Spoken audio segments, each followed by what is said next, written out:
Selamat pagi, Assalamualaikum warahmatullahi wabarakatuh. Waalaikumsalam. Ya, selamat datang teman-teman kelas B, semuanya yang paling semangat pada pagi hari ini, yang sudah hadir semuanya. Mudah-mudahan teman-teman di Garut sana dalam keadaan sehat walafiat ya. Semuanya sehat-sehat saja kan? Atau sudah mulai bosan dengan rebahan di kamarnya masing-masing? Ya, aku mulai Bosan jenuh. aja. Itu Ya, juga. udah mulai bosan ya? Ya, alhamdulillah ya. Ya, Jul sedang kurang sehat. Mudah-mudahan Jul, Hilmi segera sehat kembali ya. Segera bisa beraktivitas kembali, tapi tetap semangat ya bersama kita bergabung di room meeting ini. Dan teman-teman, seperti yang sudah teman-teman ketahui ya, sudah ada pengumumannya dari Menteri Pendidikan kita, bahwasanya untuk semester depan sudah diperbolehkan ya. Mudah-mudahan sekolah kita, kampus kita bisa mendapatkan izin ya untuk kuliah secara luring sehingga kita bisa ketemu lagi di kelas. Namun walaupun demikian kita tetap semangat menyelesaikan pembelajaran kita pada semester ini, tetap jaga kesehatan teman-teman masing-masing, apalagi sekarang sudah masuk musim hujan ya. Nah, jadi jaga kesehatannya, jangan sampai teman-teman sakit ya, kurang fit sehingga mengganggu proses pembelajaran. Ya, seperti biasa silakan teman-teman isi daftar hadir internal kita di dalam room meeting ini, nama dan NIM-nya untuk menambah nilai keaktifan teman-teman semuanya. Pokoknya kalau saya semua nilai tugas, nilai keaktifan, nilai latihan itu sistemnya kan masuknya ke nilai tugas dan kuis ya.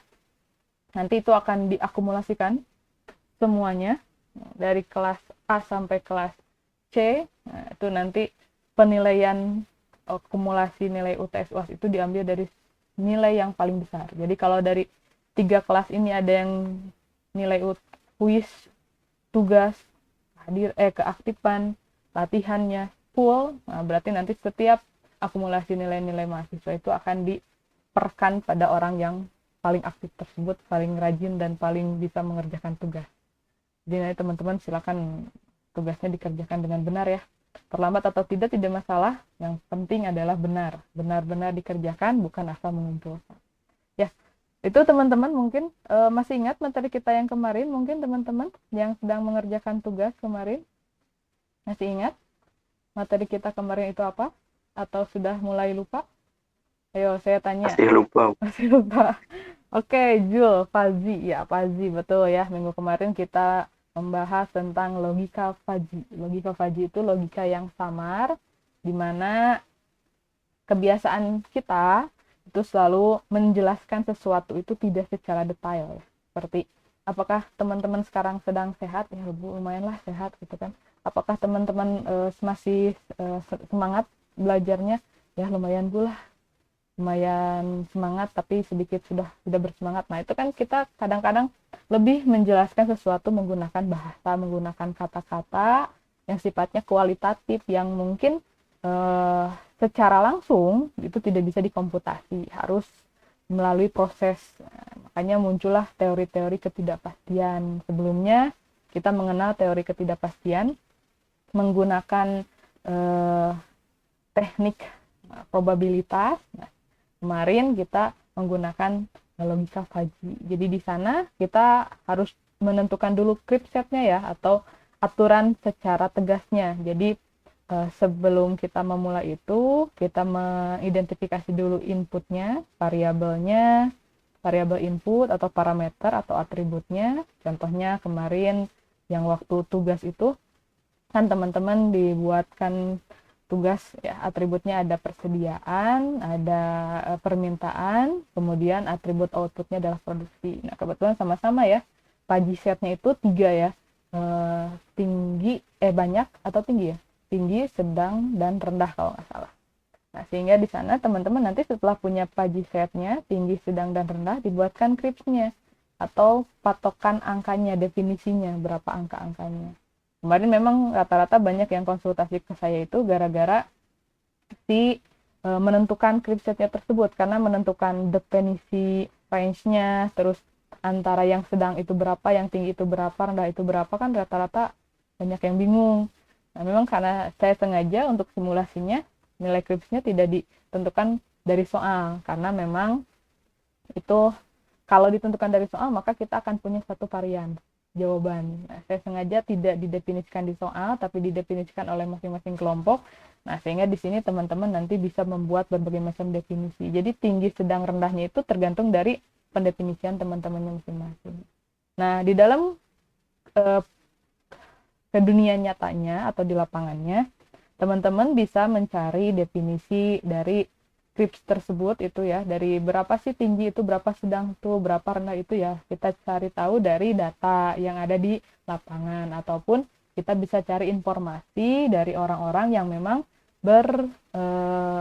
berkecimpung di bidang tersebut. Jadi kalau kemarin kita berbicara tentang produksi minyak kelapa sawit, nah berarti kita bisa bertanya pada orang-orang yang atau pemilik perusahaan atau pada manajernya.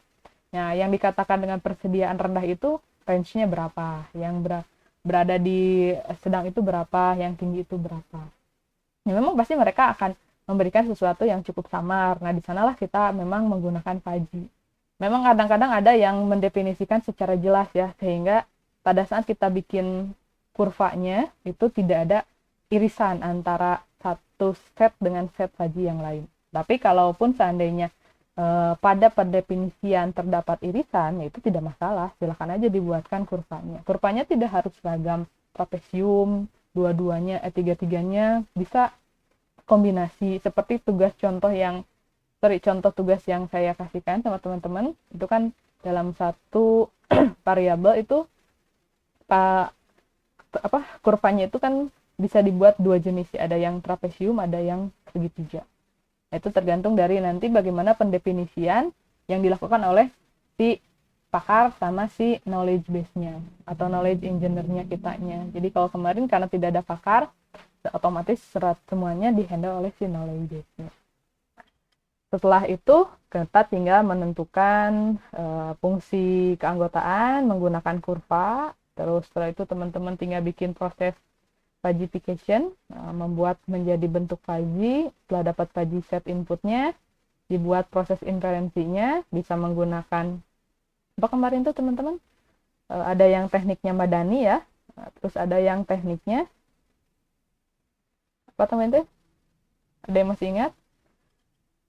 Sugeno itu ya. Terus banyak lagi ya jenis-jenis fuzzy tersebut. Memang yang paling terkenal digunakan itu adalah yang Hamdani.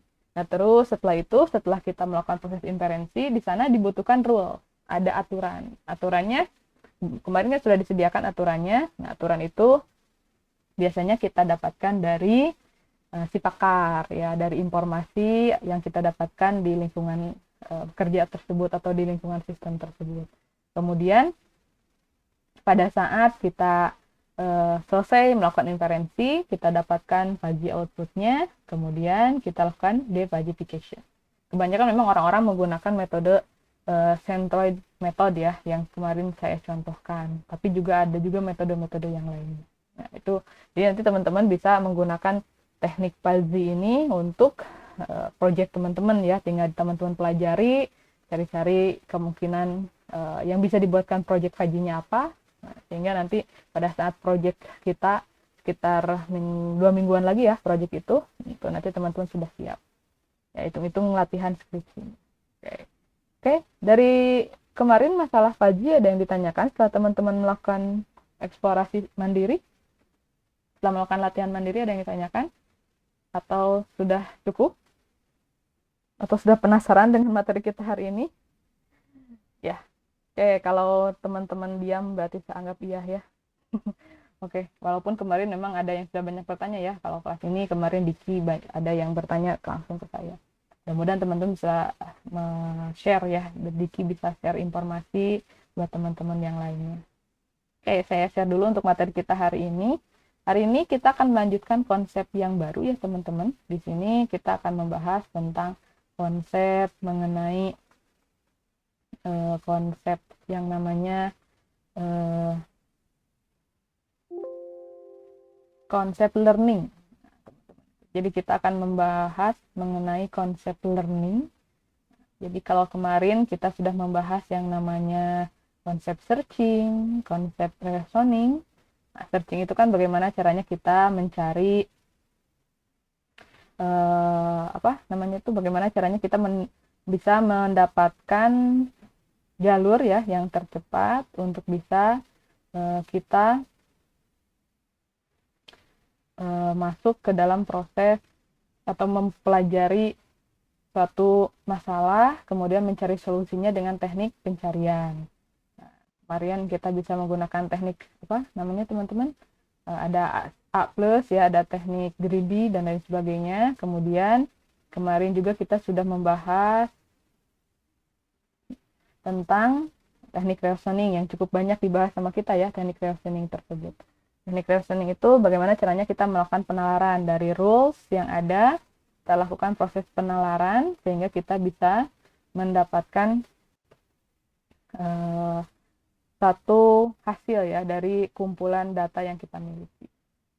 Kemarin kalau teknik reasoning cukup lama ya kita bahas ya, dari mulai kita membahas tentang logika sampai kita membahas mengenai kemarin fuzzy. Nah, hari ini kita akan lanjutkan pada konsep learning. Konsep learning itu adalah salah satu konsep yang paling menarik yang banyak sampai saat ini dibahas dalam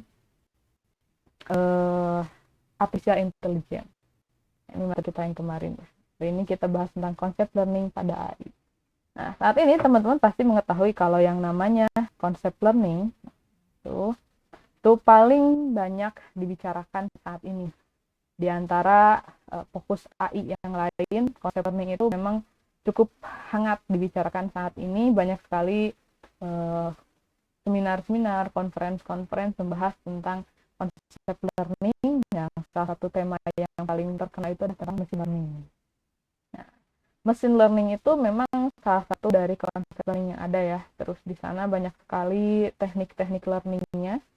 Ada yang menggunakan pohon keputusan, ada yang menggunakan cara saringan syarat tiruan, ada yang menggunakan algoritma gen visa, dan banyak lain sebagainya.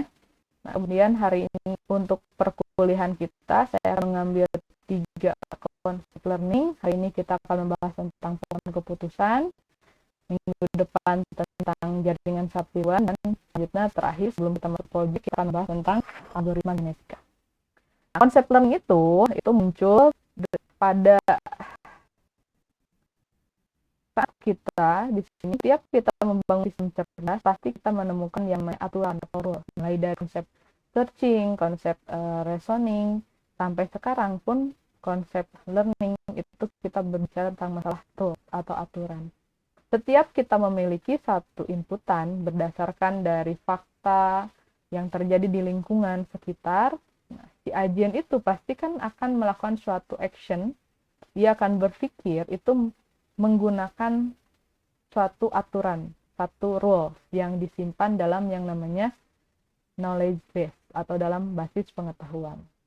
Nah, rule di sini itu dia menjadi suatu alat utama atau pedoman bagaimana agen kita, gitu ya, sistem service ini bisa berpikir dan berperilaku. Kalau tidak ada rule, maka agen kita ini tidak bisa menjadi pintar. Bagaimana caranya dia menanggapi lingkungan sekitarnya? Kalau tidak ada rules, maka tidak bisa. Kalau dia hanya sekedar punya sensor, dia kan hanya bisa menangkap input saja.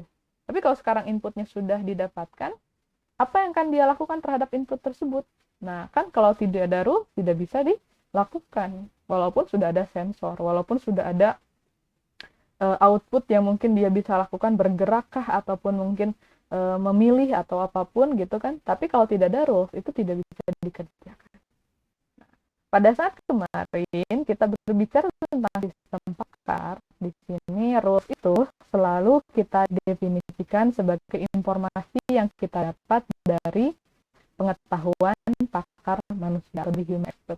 Jadi kalau sistem pakar itu rulesnya kita tidak terlalu susah ya, kita bisa menemukan human expertnya, lalu kita tanya berdasarkan pengetahuan, berdasarkan informasi wawasan yang dia ketahui, kemudian bisa kita lakukan proses akuisisi, memindahkan dari pengetahuan human tersebut ke dalam basis knowledge base kita. Cuman permasalahannya terkadang gitu kan ya, mungkin kita akan menemukan suatu kondisi di mana ini kita tidak bisa menemukan satu data rules yang lengkap. Tidak bisa menemukan rules yang sesuai dengan yang kita inginkan. Atau mungkin ada sesuatu yang hilang dari rules tersebut. Atau mungkin juga karena pakarnya yang cukup susah.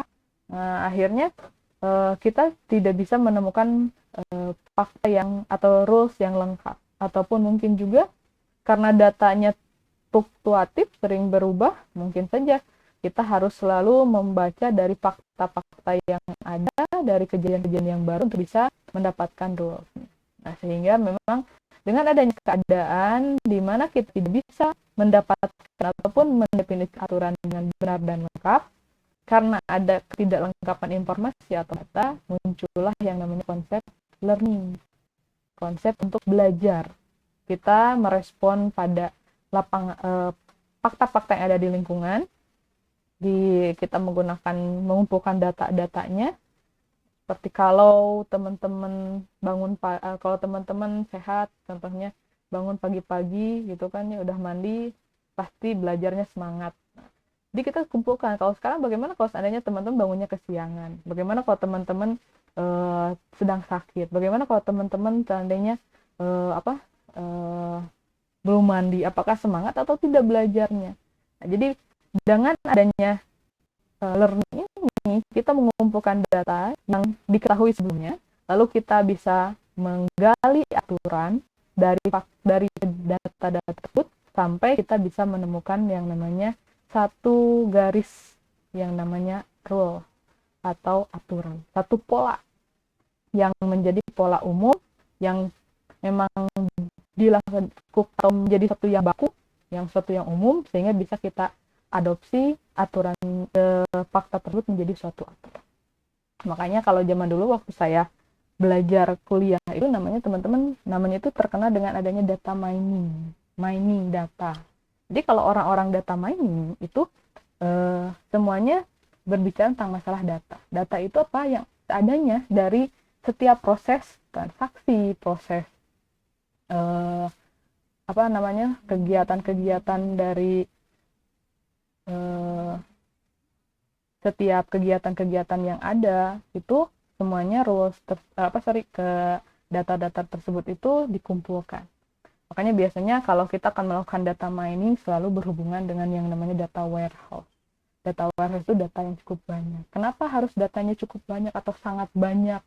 Nah, itu karena untuk bisa menemukan suatu pola, itu kalau datanya sedikit, maka nanti kita mungkin akan mendapatkan keadaan di mana polanya memang atau rules-nya itu tidak lengkap. Sehingga memang biasanya kita butuh data yang cukup banyak.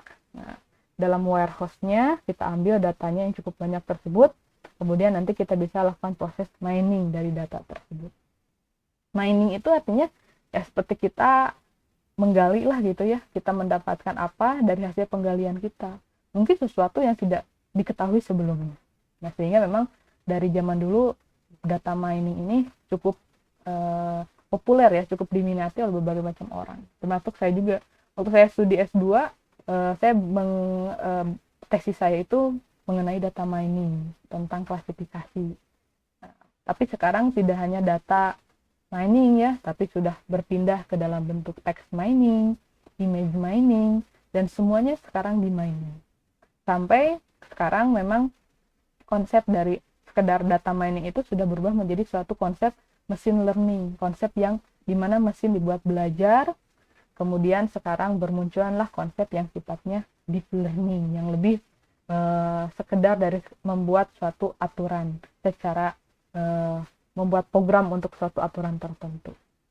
Nah, jadi memang di sini pertama kita butuh data yang cukup banyak, karena kita akan menggali suatu rule, suatu aturan. Nah, aturan itu kan akan berlaku secara umum.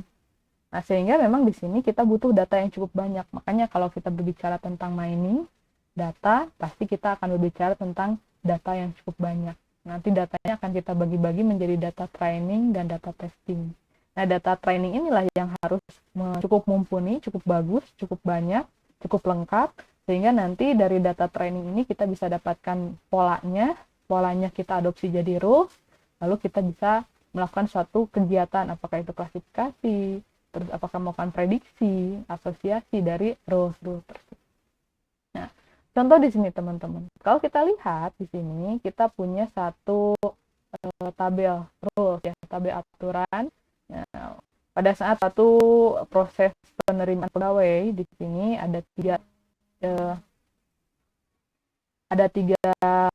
data yang diperhatikan. Di sini ada IPK, ada psikologi, dan ada wawancara. Di sini dia punya atributnya masing-masing ya. Kalau kemarin kita bicaranya ini adalah Faji setnya gitu ya. Nah, kalau ini bisa kita sebut kategori ataupun nilai dari setiap parameter. Nah, dari setiap ini tuh nanti biasanya kita akan memunculkan satu aturannya. Bagaimana jika IPK-nya bagus, psikologinya tinggi, IPK-nya baik, diterima atau tidak. Jadi ini ada yang namanya biasanya disebut dengan kelas atau target. Nah, ini kalau di sini kebetulan dalam tabel aturan ini yang menjadi kelas atau targetnya ada dua ya, diterima, tidak, seperti itu. Nah, kemudian biasanya kita akan bikin semua aturannya untuk setiap nilai-nilai atribut yang ada, kemudian akan ditentukan nilai targetnya atau nilai kelasnya. Nah, cuman kalau kita lihat di sini, ini kalau secara lengkapnya harusnya kita memiliki 18 rule. Karena IPK punya 3, psikologi 3, wawancara punya 2. 3 tambah 3 kali 3, 9 kali 2, 18. Tapi ternyata dari hasil kita melakukan pengambilan data gitu ya, di lapangan ibaratnya kita hanya mendapatkan 11 aturan seperti ini. Lalu bagaimana kalau ternyata kita menemukan suatu keadaan yang di luar dari aturan ini? Contohnya bagaimana kalau IPK-nya kurang, psikologinya tinggi, dan wawancaranya buruk, apakah dia diterima atau tidak, seperti itu ya. Jadi memang harus kita buatkan aturannya. Nah, kalau kita menemukan keadaan yang seperti ini, pasti konsep Pearson itu menggunakan teknik forward chaining, backward chaining maupun metode-metode yang kita lakukan kemarin kan dia tidak bisa bekerja. Pasti hasilnya akan tidak diketahui atau tidak ada hasilnya. Karena pada saat melakukan inferensi, penalaran, untuk keadaan yang ini tidak ada. IPK-nya kurang, psikologinya tinggi, kurang, tinggi, tapi wawancaranya buruk, nggak ada di sini. Yang ada itu kurang, tinggi, baik, kurang, tinggi, buruknya nggak ada. Nah, sehingga pada saat ada keadaan seperti ini, reasoning tidak jalan, searching tidak jalan, maka kita harus mengambil konsep learning. Yaitu bagaimana caranya kita mempelajari dari data yang ada ini untuk bisa menentukan suatu pengetahuan atau suatu rules yang kita ketahui. Nah, gitu. Jadi nanti kita akan melakukan proses learning di sini pada saat kita menemukan satu aturan yang tidak lengkap. Nah, biasanya kita akan menggunakan berbagai macam algoritma dan berbagai macam alat ya. Nah, jadi di sini itu kita akan membangun suatu konsep learning di mana kita akan membuat komputer itu bisa belajar. Alat ini bisa belajar, mesin itu bisa belajar.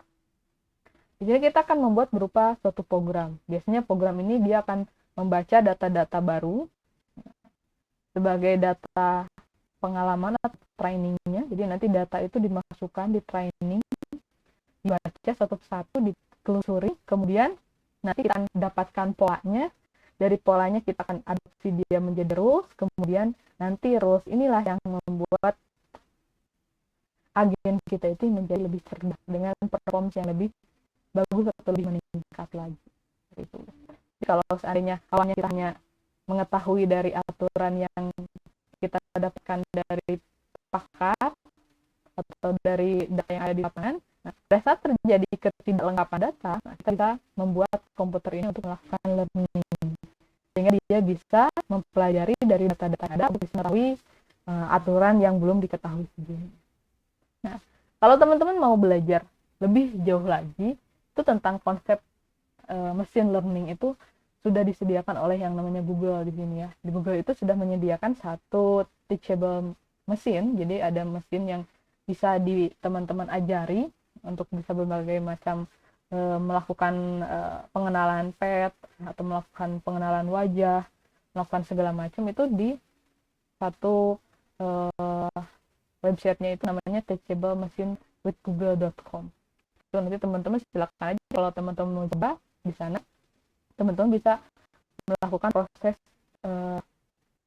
melatih gitu ya dari mesin yang disediakan oleh Google ini untuk bisa melakukan kegiatan-kegiatan yang teman-teman inginkan. Nah, di sini mesinnya sudah ada, jadi teman-teman bisa melakukan proses training saja.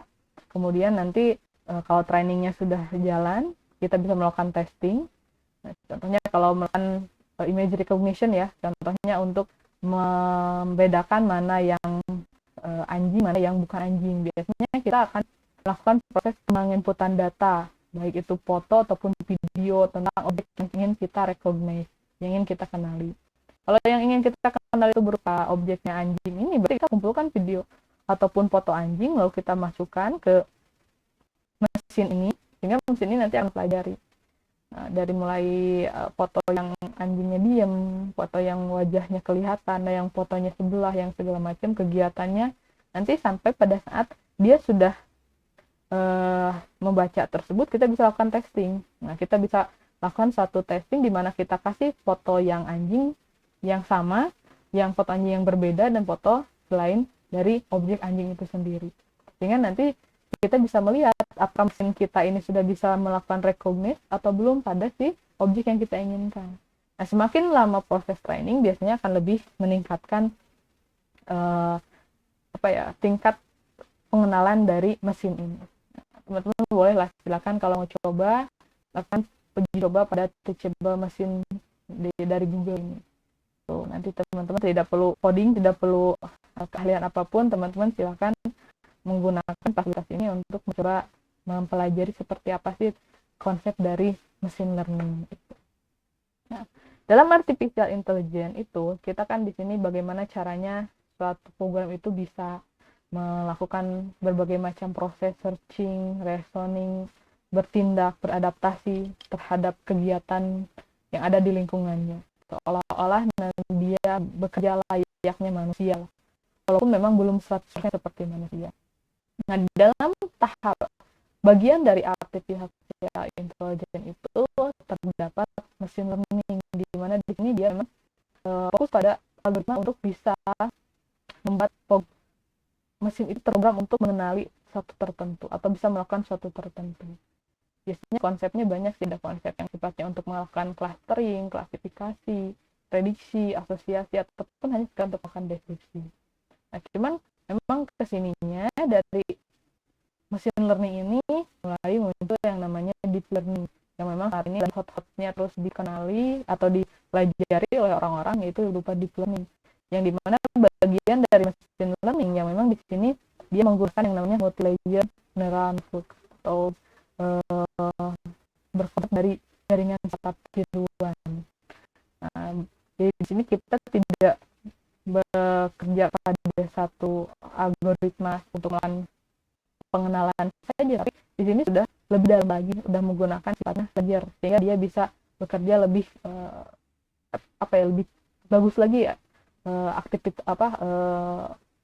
performance-nya hanya dibandingkan dengan melakukan proses dari machine learning itu. Nah, yang ini untuk pertemuan kita itu kita akan lebih membahas tentang machine learning-nya ya. Nanti teman-teman bisa lebih dalam lagi tentang ini pada pembelajaran di tingkat selanjutnya, ataupun mungkin teman-teman bisa melakukan pembelajaran mandiri tentang di sini. Kalau minggu depan kita akan membahas tentang bagaimana itu jaringan saraf tiruan sebagai dasar dari konsep untuk deep learning itu.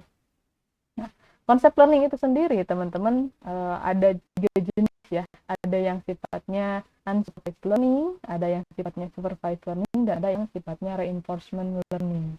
Nah, kalau unsupervised learning itu adalah satu teknik pembelajaran di mana datanya itu belum memiliki target. Nah, jadi di sini kita akan bertugas untuk lebih mengelompokkan tanpa mengetahui isinya, terus nanti kita bisa deskripsikan kelompoknya itu seperti apa. Contohnya seperti itu. Sedangkan kalau supervised learning itu di mana datanya di sini kita olah dengan ada target tertentu, sudah ada pengenalan atau ada arahannya gitu ya. Contohnya kalau kita akan melakukan proses klasifikasi, kita biasanya sudah menentukan ada berapa kelas yang kita inginkan. Contohnya kita punya 2 kelas kayak tadi, diterima iya dan diterima tidak. Selanjutnya nanti data kita akan diarahkan untuk mempelajari pola dari dua kelas tersebut, dua target tersebut. Sehingga memang disebut dengan perfect learning. Nanti selanjutnya dari teknik klasifikasi ini bisa terjadi proses prediksi karena aturannya sudah dibaca, sehingga nanti untuk fakta baru atau data baru itu bisa kita masukkan pada aturan yang sudah kita dapatkan, kemudian dia bisa melakukan prediksi terhadap data yang baru tersebut. Sedangkan kalau reinforcement learning itu biasanya belajar dari error. Jadi kita bikin suatu alat, kemudian errornya kita pelajari lagi untuk bisa meningkatkan performance dari alat tersebut. Nah, ini contohnya. Nah, kalau proses unsupervised learning memang banyak pada proses clustering ya. Contohnya customer segmentation, targeted marketing, recommender system. Contohnya customer segmentation itu kayak gini. Ibaratnya kita punya suatu perusahaan yang memang contohnya berada di bidang contohnya apa ya, sebenarnya anggaplah gini ya, saya punya toko, saya udah punya banyak customer yang datang ke toko saya, terus nanti dari data customer itu biasanya semakin banyak customernya, toko itu biasanya sudah mulai ada sistem member. Kayak contohnya minimarket tersebut kan sekarang dia sudah menyediakan sistem member. Nah, sebenarnya dari sistem member itu, dari member dan dari kegiatannya itu, setiap member kan bisa melakukan proses transaksi. Nah, itu kita bisa lakukan penggalian data dari sana. Customer kita itu seperti apa orangnya, apakah dia itu yang sering belanja ataupun jarang belanja, apakah dia itu orang yang datang lagi balik terus untuk belanja ke kita, ataupun mungkin orang yang hanya sekedar datang saja.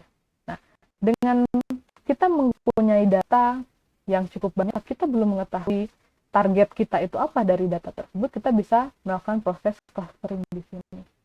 Sehingga data customer dan transaksinya bisa kita, berarti kita mau cari tahu nih, kalau seandainya data customer kita akan bagi ke dalam 3 bagian, ada apa saja sih di dalamnya. Nanti bisa kita buat sistem clusteringnya, clusternya sudah muncul, baru kita bisa pelajari setiap cluster itu, setiap kelas itu, atau setiap kumpulan itu seperti apa sih dalemannya gitu kan ya. Atau untuk yang supervised learning nih, kebetulan saya waktu kuliah itu fokusnya memang ke supervised learning klasifikasi di sini. Jadi kalau klasifikasi memang di sini lebih terlihat lagi ya gitu ya sistemnya dibanding dengan si unsupervised learning, dimana di sini biasanya kita sudah memiliki target atau ada kelasnya. Jadi kalau tadi kita customer itu kita segmentasi pada beberapa segmen yang belum kita ketahui apa, tapi kalau di sini kita sudah punya kelasnya. Contohnya customer yang loyal dengan customer yang tidak loyal, ataupun mungkin yang tadi waktu kita bicara tentang teachable machine learning di image classification, mana gambar hewan anjing, mana yang bukan hewan anjing. Nah, itu seperti itu. Terus juga bisa melakukan proses regression atau prediksi. Nah, itu nanti dari supervised learning. Kalau kita sudah punya klasifikasinya, sudah punya rules-nya, nanti kita bisa melakukan proses klasifikasi. Proses prediksi. Sedangkan kalau reinforcement learning itu biasanya terjadi di proses pembuatan game atau real time decision, ataupun pada saat kita melakukan proses pembuatan robot itu kita menggunakan proses menggunakan reinforcement learning. Jadi konsep machine learning itu sebetulnya datanya banyak teman-teman, bidang-bidangnya banyak, algoritmanya pun banyak, bisa satu algoritma digunakan untuk beberapa kegiatan. Nah, satu algoritma yang khusus untuk kegiatan tertentu, sehingga nanti teman-teman silakan saja dieksplorasi lagi. Nah, teman-teman tertarik pada yang mana, apakah mau nyari tahu tentang klasifikasi atau nyari tahu tentang clustering ataupun mungkin tentang regresi, itu bisa teman-teman dapatkan pembelajarannya di penelitian orang yang sudah ada. Nanti kalau teman-teman mau ngambil skripsi tentang materi ini pun lebih bagus lagi nih. Misalkan kalau kita mau menggunakan konsep learning, sekarang kita punya data yang sangat banyak. Karena kalau datanya sedikit, takutnya nanti data rules-nya itu tidak lengkap gitu. Kalau rules-nya tidak lengkap, nanti akurasinya akan terlalu sedikit. Nah, nanti hari ini akan saya perlihatkan bagaimana prosesnya. Jadi proses dari machine learning itu tidak terlalu susah juga teman-teman. Biasanya kita punya satu set data training, itu baik yang sudah memiliki target ataupun yang belum memiliki target. Kemudian biasanya kita akan cari fiturnya, ya, kita cari tahu setiap atribut-atributnya mana yang menjadi fitur, mana yang jadi target, mana yang hanya sebagai identitas saja. Kemudian nanti kita bisa pilih algoritmanya apa. Contohnya kalau kita mau bikin clustering pakai K-means, pakai KNN, ataupun nanti kalau kita melakukan klasifikasi menggunakan Navier, menggunakan C45, itu kita pilih, kemudian nanti dia akan melakukan satu itu penggambaran dari rules. Nah, kalau kita sudah menggunakan model ini, bisa kita masukkan satu data baru. Nah, kalau ini kan datanya sudah dikenali, kalau ini data yang belum dikenali, dimasukkan, kemudian bisa melakukan proses prediksi dari modal yang sudah kita buat tadi, sehingga tadi kita bisa mengenali dari data yang baru. Maka inilah yang namanya konsep learning. Jadi dari data yang sudah ada, yang sudah dikenali, dipelajari menggunakan algoritma tertentu, didapatkanlah polanya diadopsi jadi satu, sehingga nanti kalau kita menemukan data baru di sini, data ini bisa kita masukkan kepada tools yang kita dapatkan, kemudian kita bisa melakukan proses prediksi untuk data yang baru ini. Nah, inilah konsep learning, terus bisa dilakukan terus menerus, jadi semakin banyak data yang masuk pada proses learning ini, dilakukan kemampuan kecerdasan dari sistem tersebut itu. Nah, ini contohnya pada kita menggunakan teachable machine learning. Di sini kita mengumpulkan data, bagaimana caranya kita mengenali objek, contohnya ini objeknya hewan anjing, ini fotonya, videonya kita masukkan, kemudian di training menggunakan metode tertentu, sehingga nanti pada saat dia sudah bisa mengenali, akurasinya bagus, nah bisa kita ekspos dia ke dalam suatu proyek kita yang bisa kita gunakan lebih luas lagi. Kalau teman-teman penasaran, silakan aja dicoba nih sebenarnya. Nah, nanti teman-teman bisa mengetahui bagaimana sih konsep dan sistemnya itu sendiri. Nah, untuk hari ini kita membahas tentang konsep dari pohon keputusan. Nah, jadi kalau pohon keputusan itu konsep learning yang paling populer dari zaman saya dulu belajar sampai saat ini, memang masih banyak dibicarakan. Karena populer itu karena bentuk dari outputnya itu berupa pohon keputusan yang lebih cepat dipahami baik oleh orang yang ahli atau orang yang amatir atau yang tidak ahli. Nah, sehingga contohnya kalau kita punya permasalahan seperti apakah saya harus menerima tawaran kerja baru, pohon keputusannya bisa kita baca dengan lebih cepat.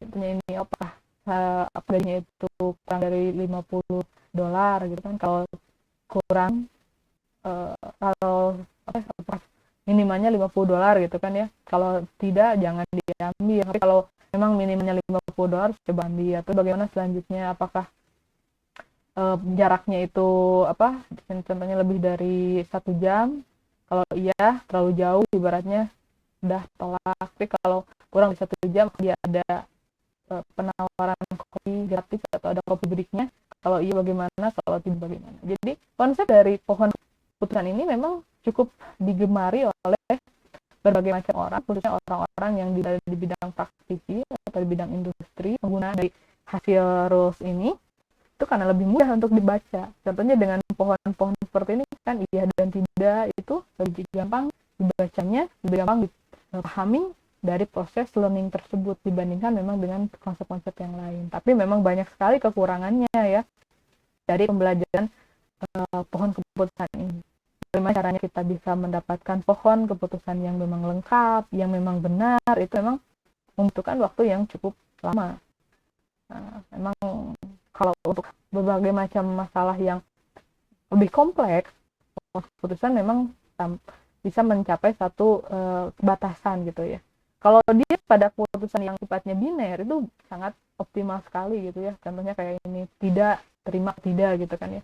Tapi kalau yang lebih dari 2 kelas targetnya, maka nanti akan mengalami satu kesulitan sendiri untuk membangun satu pohon keputusannya. Sehingga memang walaupun konsep ini cukup terkenal, cukup populer, orang lebih banyak menggunakan konsep-konsep yang lain. Salah satunya yang saat ini masih banyak dipelajari itu tentang konsep jaringan saraf tiruan. Dibandingkan dengan pohon keputusan, untuk masalah yang kompleks, jaringan saraf tiruan memang lebih mumpuni atau lebih handal.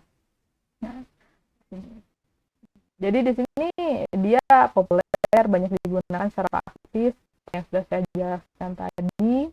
Kita hanya di sini dia punya kelebihannya bisa menemukan fungsi pendekatan yang diskrit ya, yang berdasarkan dari hasil hitungan. Terus dia tuh bisa tahan terhadap noise, bisa mempelajari ekspresi distinksi. Jadi kalau ada atau itu juga bisa dibahas di sini. Contohnya algoritma yang paling terkenal dari season 3 itu ada X45, CART, dan lain sebagainya. Nah, memang kalau yang saya pelajari di dunia masih banyak bagi orang karena memang hasilnya nanti dia menggunakan bentuk season 3 yang memang lebih mudah untuk dibaca baik oleh orang yang ahli ataupun orang yang tidak ahli. Untuk permasalahan klasik dari konsep konsep pohon keputusan itu bagaimana caranya kita bisa menentukan atribut yang akan kita cek di paling awal, kemudian atribut selanjutnya dicek terus sampai kita menemukan bagian akhirnya.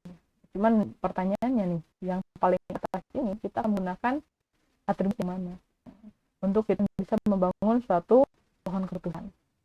Nah, biasanya banyak sekali teknik ya yang bisa digunakan. Salah satunya adalah teknik dengan mencari entropi. Pada bidang informasi, teori informasi, memang kalau kita cari entropi itu teman-teman nanti bisa search entropi saja gitu kan, bisa masuk ke bidang kimia. Tapi kalau entropi pada information teori, inilah entropi yang kita bahas di sini. Jadi entropi ini itu adalah bagaimana caranya kita bisa mengukur keragaman ataupun heterogenitas dari data yang kita miliki. Semakin beragam datanya, maka nilai entropinya akan semakin besar. Semakin seragam datanya, maka entropinya akan semakin kecil. Jadi kalau dari range 0 dan 1, kalau data yang kita miliki itu beraneka ragam, maka dia akan lebih mendekati 1 untuk nilai entropinya. Tapi kalau data yang kita miliki itu sifatnya seragam, hampir sama, maka nanti dia akan lebih mendekati 0. Kalau kita buatkan contohnya di sini, berarti di sini untuk entropi ini ada rumusnya ya. Jadi di sini kita akan mengenali dulu berapa atribut targetnya untuk klasifikasi kelasnya, kemudian ada berapa sampel yang akan kita gunakan. Nah, contoh dari tabel ini kita punya targetnya yang sebelah sini. Nah, diterima itu sebagai target kita. Nah, target ini dia memiliki 2 kelas sampel ya, yaitu ada yang iya, ada yang tidak. Masing-masing kalau iya itu ada jumlahnya 8, tidak itu ada 3. Nah, kemudian nanti setelah itu kita bisa hitung berapa entropinya. Nah, di sini entropinya kita masukkan rumusnya. Ini 8 itu nilai dari iya ya. Jadi 8 itu nanti dia dari ini, yaitu diambil dari nilai yang ya. Sedangkan kalau yang 11 itu adalah diambil dari penjumlahan ini. Maka kasus itu di sini ada 11. Kasus jumlahnya ada 11 kasus. P1 ditambah P2 jumlahnya jadi 11. Sedangkan kalau 3 yang ini, itu 3 itu diambil dari P2 ya. P2 itu dari kelas yang tidak, yang jumlahnya ada 3 kasus di sini. 3. 1, 2, 3. Kemudian kita hitung, biasanya kita lakukan dulu, cari dulu log 2 pada 8/11, kemudian dikali pada minus 8/11, nilainya ini tidak akan jadi positif. Kemudian juga sama, cari log 2 dari 3/11, kemudian hasilnya dikali dengan 3/11, ini adalah ini, kemudian kita tambahkan, hasilnya adalah entropi dari S ini adalah ini. Artinya datanya cukup beragam, tidak seragam iya saja. Di sini kita punya 8 iya dan ada 3 tidak. Berarti datanya di sini cukup beragam. Kalau kita memiliki data yang seragam, ibaratnya kalau kita punya iya dan tidak tadi itu, kalau contohnya ada 1 iya, contoh dari 2 ini tuh kita punya 11 data. Untuk 11 data itu 11-nya iya dan 0 tidak. Jadi tidak ada kasus yang tidak. Maka dia akan memiliki tingkat entropinya kosong. Tapi kalau tadi prosesnya dari 11 itu ada yang 8 iya, ada yang 3 tidak, maka dia akan berada di antara 0 dan 1 di sini. Nah, di sini prosesnya. Nah, tapi kalau dia berada di proses yang sama, contohnya ada 6 iya dan 5 tidak, maka dia mungkin ada di posisi dekat pada 1. Sama kalau di sini pun, kalau dari 11 itu 0 iya dan 11-nya tidak, maka dia akan ada di posisi 0 di sini entropi. Jadi nanti entropi itu semakin dia beragam, dia akan semakin mendekati 1, semakin dia seragam, dia akan mendekati 0. Kalau dalam posisi 2 kelas, itu targetnya dia memiliki jumlah kasus yang sama jumlahnya, maka dia akan memiliki nilai 1. Contoh. Nah, selain menggunakan entropi, selanjutnya kita bisa melakukan proses information gain. Biasanya information gain itu kita dapatkan dari nilai entropi yang sudah kita hitung. Ini rumusnya, jadi entropi yang tadi bisa kita lakukan proses perhitungan untuk setiap entropi dari sub atribut yang ada. Nah, contohnya tadi itu kan kita memiliki ini entropi keseluruhan ya dari 11 kasus. Ini entropi dari 11 kasus ini kita memiliki nilai 0,84 ini dari semua kasus. Nah, sedangkan kalau kita hanya berbicara tentang kasus IPK saja, nah IPK yang ini, maka nanti kita bisa melakukan proses information gain-nya. Jadi kita hitung berapa entropi untuk bagus, yang cukupnya berapa, yang kurangnya berapa, pakai rumus entropi yang tadi. Nah, di sini. Kemudian kita bisa lakukan proses perhitungan gain information-nya. Sehingga kita dapatkan gain information IPK pada keseluruhan kasus yang 11 tadi itu adalah 0,0049. Artinya di sini efektivitas IPK pada keseluruhan kasus itu cukup sedikit. Jadi pengaruhnya IPK ini pada si kasus kita tadi yang punya 2 kelas itu cukup sedikit. Nah, sehingga memang mungkin kalau kita mau bikin pohon keputusan IPK ini terlalu kecil gitu ya nilainya, nah, harus bisa melihat dari atribut-atribut yang lainnya. Nah, sehingga kalau kita melakukan proses learning, contohnya menggunakan algoritma ID3 ini, nah, kita akan menghitung nilai entropi dan nilai gain dari setiap atribut. Nah, penentuan dari setiap simpul itu kita ambil dari information gain yang tertinggi. Nah, kemudian kita buat simpulnya, lalu kita lakukan proses rekursif, balik lagi ya, hitung lagi entropi sama information gain-nya untuk menentukan simpul selanjutnya. Contoh, nah, dari data yang tadi kita harus menemukan dulu root-nya ya. Ini root node-nya, jadi simpul paling atasnya. Nah, tadi kita sudah menghitung nilai IPK, gain-nya hanya dapat segini. Maka kita hitung dulu yang lainnya. Ada psikologi, nah, kita hitung berapa psikologi kan di sini tinggi ya, tinggi, sedang dan rendah. Di sini kita hitung dia pada per semua kasus ya. Terus kita dapatkan, lalu kita hitung entropi tingginya berapa. Nah, di sini kenapa entropi tingginya 0, teman-teman? Entropi tinggi 0 ini karena kalau kita lihat di sini kasus yang tinggi ya. Kalau lebih tinggi 1 kan, 2, 3 ya. Nah, ini sama-sama bernilai iya. Nah, lihat. Tinggi iya, ya kan? Terus tinggi lagi nilainya iya. Tinggi lagi nilainya iya. Tidak ada tinggi yang memiliki nilai tidak. Sehingga di sini 3 yang iya, 0 yang tidak. Nah, sehingga di sini pada saat kita lakukan proses perhitungan, nilai entropinya nilainya 0. Kenapa? Karena datanya seragam, yaitu iya semuanya.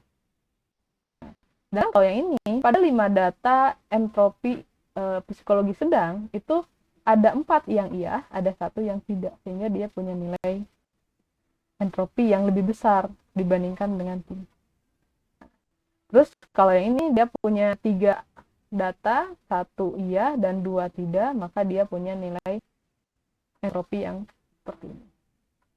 Jadi kalau entropi itu semakin dia beragam, berbeda akan semakin tinggi. Kalau semakin seragam atau sama semuanya, dia akan semakin mendekati 0. Setelah kita dapatkan nilai entropi dari masing-masing atribut dari psikologi ini, masukkan perhitungan gainnya. Jadi perhitung gain efektivitas dari psikologi pada kasus yang 11 tadi, itu kita masukkan. Ini 3 dari kasus yang bagus per 11 kasus semuanya. Ini 5 kasus cukup untuk 11 kasus semuanya. Ini 3 untuk psikologi yang kurang pada 11 kasus semuanya. Dikalikan pada masing-masing entropinya, lalu dijumlahkan dan kurangi pada entropi S secara keseluruhan. Dapatan nilainya seperti ini. Nah, kalau kita lihat tadi antara gain information IPK dengan psikologi, nih psikologi menjadi nilai yang lebih besar dibanding IPK. Nah, berarti dia nanti efektif lebih menentukan dibandingkan dengan si IPK yang tadi. Cuman kita belum bisa selesai untuk menentukan rootnya, kita harus dulu menghitung information gain dari wawancara. Nah, wawancara dia hanya punya 2, ada baik dan ada buruk. Dengan kasusnya di sini kalau yang baik itu, nah kalau wawancara baik 1, 2, 3, 4, 5, 6. Ini kalau kita lihat semuanya langsung iya. Maka di sini nanti dia entropinya akan bernilai 0 karena semua yang baik itu nilainya langsung iya. 6 iya, 0 tidak. Kalau yang buruk itu ada keberagamannya ya. Ada yang buruk iya, ini ada yang buruknya tidak, ada buruk iya, ada buruk tidak, ada buruk tidak. Sehingga di sini nanti dia akan memiliki nilai entropi yang berbeda. Ini nilai entropinya 0, kenapa? Karena datanya seragam, iya semua. Oh, ini nilai entropinya gede, kenapa? Karena dari 5 kasus wawancara buruk, dari 11 kasus tersebut, itu ada keberagaman, ada 2 yang iya diterima, ada yang 3 tidak diterima. Sehingga nilainya lebih besar lagi. Setelah itu kita hitung berapa entropinya, ini harusnya WCR ya. Nah, berapa tingkat aktivitas wawancara pada 11 kasus yang kita bahas, ternyata dia punya nilainya 0,4. Kita kumpulkan tadi nilai gain information IPK, psikologi dan wawancara. Nah, di sini kita dapat nilai wawancara yang lebih besar, sehingga note rootnya atau simpul paling atasnya kita buatkan wawancara di sini. Kita bagi split, nah, ada baik dan buruk. Nah, nanti di sini masing-masing ada 6 data sampel untuk baik dan ada 5 data sampel untuk buruk.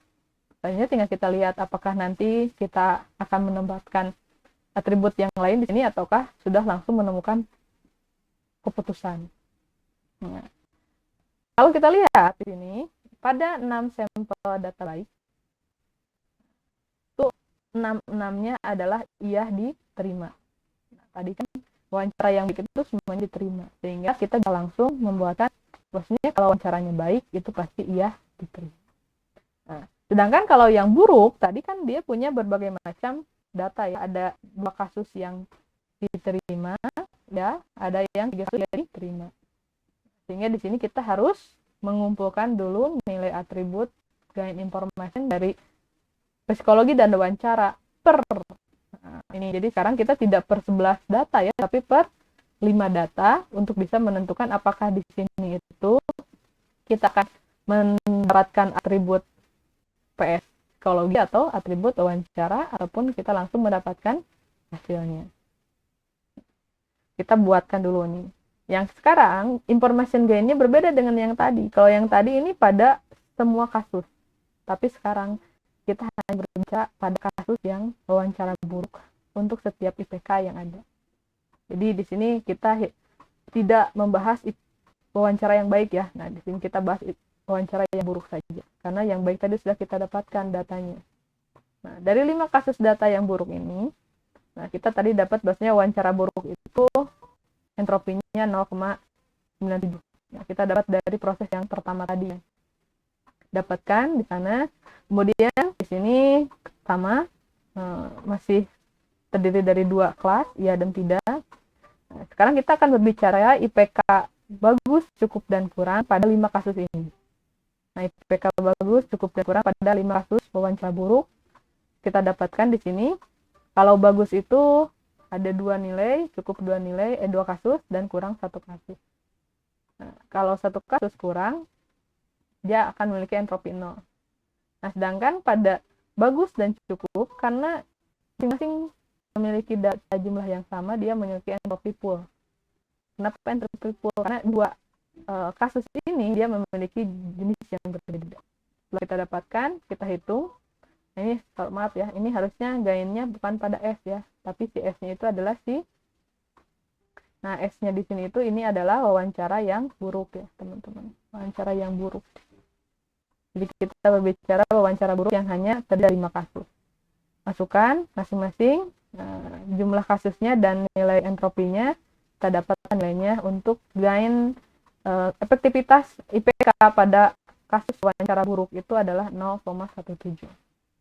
Selanjutnya kita cari efektivitas dari atribut psikologi pada kasus wawancara buruk. Nah, sama kita sekarang perhatikan psikologi pada wawancara yang buruk. Ini tadi nilai wawancara buruknya masih tetap sama. Nilai masing-masing psikologi ini ada tinggi, sedang, dan rendah. Nah, kalau tinggi ternyata tidak ada kasus tinggi ya. Psikologi tinggi nggak ada. Kalau sedang ada 1, 2, 3. Ada 2 yang iya dan 1 yang tidak. Sedangkan untuk yang rendah ada 2 dan semuanya memiliki nilai tidak. Sehingga entropi yang tinggi ini dapat nilai 0. Sedangkan untuk entropi sedang, karena dia beragam, entropinya memiliki nilai yang mendekati 1. Nah, sedangkan yang cukup, karena dari 2 kasus ini sama, ini maaf ya, ini harusnya 2. Karena masing-masing dia, nah, pada masing-masing dia itu memiliki nilai iya, nilai tidak, ini 2 ya teman-teman. Nah, sehingga di sini dia memiliki nilai kosong. Kemudian kita hitung. Nah, ini S-nya itu ada wawancara buruk tadi ya teman-teman, wawancara buruk. Nah, nilainya kita masukkan dia pada per data yang tadi. Untuk wawancara buruk bagus, cukup, dan kurang, dapatlah gain informasinya 0,42. Kalau kita sekarang hubungkan, nah nilai psikologi ternyata lebih tinggi daripada nilai IPK, maka di sini itu kita masukkanlah psikologi untuk notnya di level ini. Kemudian selanjutnya, karena tinggi itu tidak ada sampelnya, di sini kita bisa langsung tidak. Sekarang kalau di sini kan dia ada 3 sampel, berarti kita langsung bikin lagi perhitungannya. Kalau yang tadi rendah kan semuanya sampelnya 2 ini tidak, maka bisa langsung tidak. Sedangkan untuk yang sedang bisa kita pelajari lagi datanya. Kalau yang sekarang kita berbicara tentang psikologi buruk, wawancara buruk dan di psikologi sedang, gitu ya. Baru kita bicara tentang IPK-nya. Jadi kita untuk level selanjutnya, di sini kita entropinya pada kasus yang wawancara buruk dan psikologi sedang. Berarti didapatkan nilainya 0,983. Kita lihat untuk masing-masing IPK bagus, cukup, dan kurang. Ternyata di sini bagus itu hanya ada 1 kasus dan iya. Yang cukup itu 1 kasus dan dia juga iya, dan yang kurang itu 1 kasus dan dia tidak. Nah, maka kita karena entropinya itu sama semua ya, berarti sudah tidak lagi splitting, maka di sini kita langsung bisa IPK bagus iya, IPK cukup tidak, dan IPK kurang itu tidak. Jadi di sini kita bisa dapatkan rules-nya, pohon keputusannya seperti ini, hasil dari kita menggunakan ide 3. Nah, sudah kita punya rule-nya, polanya sudah kita dapatkan, kita adopsi dia menjadi suatu rule, sehingga nanti untuk kasus-kasus yang belum kita temukan, itu bisa kita cari tahu. Contoh, ini bagus, sedang, baik. Nah, berarti wawancara baik. Nah, kalau wawancara baik, oh berarti iya, langsung. Gitu kan. Nah, sekarang kalau wawancaranya buruk, oh sini nih, wawancara buruk. Sini nih, wawancara buruk kan ke sini nih, buruk. Terus, wawancara buruk, sekarang psikologinya tinggi, oh berarti dia tidak, ini tidak. Sekarang kalau wawancaranya baik, oh ini iya. Jadi nanti kita bisa mengisi rules ini berdasarkan dari pola yang kita temukan tadi, sehingga kita bisa menemukan rules yang lengkap. Yang tadi kan kita cuma dapat 11 rule, sekarang kita bisa menemukan 7 rules yang baru, sehingga semuanya lengkap menjadi 18 tools yang kita butuhkan untuk proses inferensi pada data pelamar ini menggunakan IPK dengan 3 subatribut, psikologi ada 3 dan wawancara ada 2 untuk menentukan iya dan tidaknya. Seperti itu. Itu teman-teman tentang ide tiganya. Bagaimana teman-teman dari barusan saya menyampaikan? Ada yang mungkin mau ditanyakan sama teman-teman? Silakan. Terbayang prosesnya? Bagaimana teman-teman? Terbayang tidak prosesnya seperti apa? Ada yang mungkin mau ditanyakan dari teman-teman?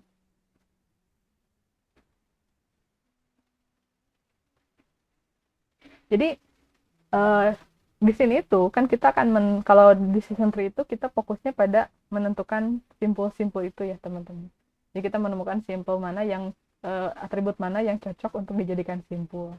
Nah kalau kita menggunakan konsep dari information gain, itu dia pertama harus menggunakan entropi. Jadi kita akan memilih atribut yang dimana nilai keragamannya paling tinggi, jadi dia itu paling beragam, tapi dia menemukan suatu efektif untuk menentukan pola tertentu.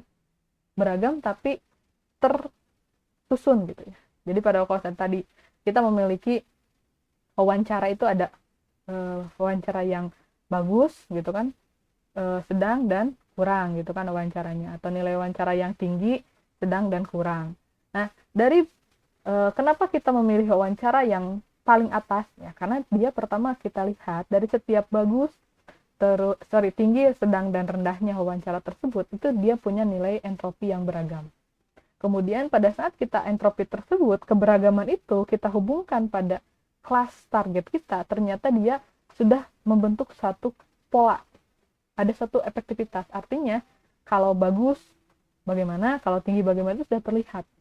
Jadi kalau dalam satu vote itu titik itu sudah tersusun pada satu lingkungan tertentu. Nah, sehingga kita memilih si wawancara inilah sebagai not paling tinggi gitu ya, teman-teman. Jadi dia dipilih ya sama kita untuk menjadi not paling tinggi. Nah, sedangkan untuk yang lainnya, nah kita bisa lihat lagi keberagaman kasusnya. Kalau dia sudah seragam, berarti kita bisa langsung potong proses pencarian rootnya. Oh, kayak tadi kan pada saat wawancara yang baik itu nilainya ya semua, maka kita tidak perlu lagi melakukan proses pencarian entropi dan gain. Kita langsung saja, berarti pada saat wawancaranya bagus atau wawancaranya tinggi, kita bisa langsung disebutkan dia ya diterima. Tapi pada saat sekarang buruk ya, contohnya buruk itu kan dia punya keberagaman lagi kan, nilai entropinya gede. Nah, berarti di sana kita tidak bisa langsung bikin satu simpul. Kalau sekarang dari wawancara buruk, kita harus nyari dulu simpul mana yang cocok untuk dijadikan atribut mana yang cocok dijadikan simpul. Dari mana caranya? Ya berarti kita mau tidak mau harus kembali lagi nyari entropi, tapi pada batasan wawancara yang buruk saja. Tidak berbicara tentang wawancara yang baik. Wawancara yang buruk, IPK-nya bagaimana, terus atribut psikologinya bagaimana, sehingga nanti kita bisa menentukan setelah wawancara buruk itu atribut selanjutnya itu apa. Kayak tadi kita dapat ternyata atributnya itu ada atribut psikologi. Lalu kita lihat lagi data-data setiap dari psikologi seperti apa. Terus dilakukan terus-menerus sampai biasanya ada yang namanya batasan. Ada batasan itu adalah minimal kedalaman. Seperti kemarin kita berbicara tentang deep search gitu ya, sama ada kedalaman pohonnya berapa gitu ya. Atau juga selain dari kedalaman juga kita bisa membatasinya dari minimal split. Jadi kalau sudah 2 contohnya selesai, berarti kan split 2 itu berarti setiap yang diharapkan itu setiap cabang itu satu-satu. Terus juga contoh juga bisa pembatasannya dari setiap data untuk di tiap cabangnya. Nah, kalau setiap percabangan itu minimal harus punya nilainya 1, nggak boleh ada yang 0. Oh, berarti nanti dia akan melakukan proses pencarian apa namanya itu pruning itu ya, atau pencarian simpul itu berhenti pada saat batasan-batasan itu. Makanya biasanya kalau kita menggunakan algoritma untuk decision tree, biasanya kita harus menentukan itu berapa kedalamannya, terus berapa minimal splitnya, berapa minimal data untuk setiap hasil splitnya tersebut, atau setiap cabangnya tersebut. Itu teman-teman. Nah, kalau teman-teman tadi saya ambil data dari kegiatan manual gitu ya. Nah, kalau kegiatan manual kan tadi teman-teman pasti agak bingung ya. Nah, makanya sekarang saya memperkenalkan satu alat untuk mining data biar teman-teman nanti nggak bingung untuk proses miningnya. Nah, saya share dulu ya buat teman-teman semuanya. Oke, saya share. Ini alatnya namanya adalah Orange ya, yang saya gunakan di sini. Ya, teman-teman di sini saya menggunakan Orange. Udah muncul belum tampilannya? Halo? Sudah, Sudah muncul. Nah, ini tampilan Orange-nya ya. sudah. Jadi tampilannya ini dia sudah menggunakan mode GUI ya. Contoh saya hapus dulu ini ya. Saya hapus. Ini GUI-nya, ini kanvasnya dimana kita bisa memasukkan model-model kita di sini. Di sini ada pilihan datanya ya, pilihan objek yang bisa kita masukkan ke kanvas. Ini untuk data, itu nanti bisa input data, bisa pembuatan data sampel, sampai bisa bikin data juga bisa di sini menggunakan Find Data. Menggunakan Find Data itu jadi kita bisa bikin data dengan gambar tertentu. Jadi kita bisa buatkan datanya secara sengaja lah gitu, kita bikin datanya bukan dari lapangan. Nanti bisa juga kita gambarkan dia dalam bentuk tabel, data sampler untuk memisahkan mana yang training, mana yang testing. Itu nanti teman-teman silakan baca saja ya, ini fasilitas-fasilitas yang adanya. Nah, kemudian ini untuk visualisasi, ini untuk nanti outputnya. Oh, ini untuk membaca hasil dari decision tree, ini ada tree viewer. Nanti untuk clustering biasanya kita menggunakan ini scatter plot dan lain sebagainya ya. Teman-teman nanti bisa coba-coba berdasarkan informasi teman-teman nanti. Ada model, ini ada yang KNN, ada tree, ada random forest, SVM. Ini ada neural network, itu kan nanti minggu depan kita bahas. Ada logistic regression, linear regression itu. Jadi banyak lagi teman-teman silakan coba-cobalah ya. Ini untuk proses evaluasi. Kalau ini untuk sekedar mengetes dari data yang ada ya. Jadi kalau tes dan score itu biasanya dia menggunakan splitting, mana yang data training, mana testing. Sedangkan kalau prediction itu dia nanti akan meminta data baru untuk dimasukkan pada rules yang dimiliki. Kalau confusion matrix itu nanti, ini biasanya kalau kita mau menghitung akurasi, biasanya kita menggunakan si confusion matrix ini. Kalau ROC ini biasanya kita gunakan untuk membandingkan beberapa model. Ini unsupervised learning. Nah, ini proses dari tadi ada k-means, biasanya di sini ada lain sebagainya ya. Proses-proses di mana di sini dia belum memiliki target data, biasanya kita gunakan di sini. Saya akan mencoba data yang tadi ya. Ini berarti kita masukkan file ya. Ini filenya teman-teman bisa ambil secara online, bisa secara offline gitu kan. Ada juga file yang sudah disediakan di sini. Kalau secara offline tinggal cari aja di komputer kita seperti ini. Kalaupun sudah memiliki online, itu bisa di GitHub atau di Google Sheet. Teman-teman bikinnya di Google Sheet. Nanti tinggal ambil URL sharingnya, masukkan ke sini, nanti dia bisa langsung baca. Contoh kalau data yang ada di sini, ini saya sudah punya data ya. Dulu. Oke, saya punya data. Nah, ini contoh yang tadi ya. Kita punya 11. Terlihat sama teman-teman semuanya? Jelas tidak datanya? Ada, Bu. Nah, Jelas. ini ya. Nah, Jelas. ini tadi ya. Pelamar tadi, diterima dan tidak, IPK, psikologi, wawancara. Ini ada 11 data yang akan kita masukkan. Saya simpan dia dengan nama data 1. Jadi nanti pada saat si orange-nya tinggal kita cari. Nah, kita cari di my dokumen data 1. Nanti dia akan muncul. Nah, biasanya seperti biasa kita akan memilih mana yang menjadi fitur atau atribut. Nah, ini dia langsung kebacakan IPK, dia baca sebagai fitur, ada value-nya bagus, cukup, kurang. Psikologi fitur. Nah, di sini kita bisa milih. Contohnya saya mau ini, kalau awalnya diterima jadi fitur, maka kita bisa ubah dia jadi target. Target itu berarti nanti jadi kelasnya gitu kan ya. Karena ini kan saya menggunakan sistemnya yang supervised learning. Sedangkan kalau yang pelamar itu karena dia tidak akan dimasukkan dalam proses learning, nah dia hanya sebagai identitas saja, ID saja, maka dia dijadikan meta saja. Setelah itu tinggal di-apply. Setelah itu teman-teman close, balik lagi ke kanvasnya ini. Nah, nanti di sini kita bisa mau melihat datanya bisa menggunakan data table kayak gini. Nah, nanti bisa kita lihat ya, ini dia persis sama seperti yang di Excel tadi. Yang dikasih tanda abu ini dia sebagai kelasnya ya, atau targetnya. Kemudian kalau kita mau masukkan model, kita tinggal klik saja di sini. Atau bisa juga kita milih dari model sini gitu ya. Kita cari modelnya, contohnya ini model tadi kita gunakan tree, gitu kan. Tinggal kita tarik garisnya, masukkan ke sini. Nah, nanti pengaturannya nih ada nih.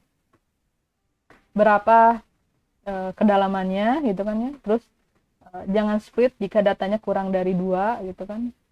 Contohnya kalau bisa kurang dari 3 jangan di split, ibaratnya bisa kayak gitu. Ataupun mungkin setiap splitnya itu gitu ya, nanti teman-teman mau berapa objek minimalnya gitu kan. Kalau minimal setiap splitnya 1, terus kalau udah 3 jangan di split, maksimumnya 10 ibaratnya boleh. Oke, kalau sudah, nah kalau kita mau lihat tree-nya, nah kita tinggal tarik aja ke sini, nanti dia akan lihat nih tree viewer. Di tree viewer ini kita bisa lihat gambar tree-nya seperti apa. Nah ini gambar tree-nya.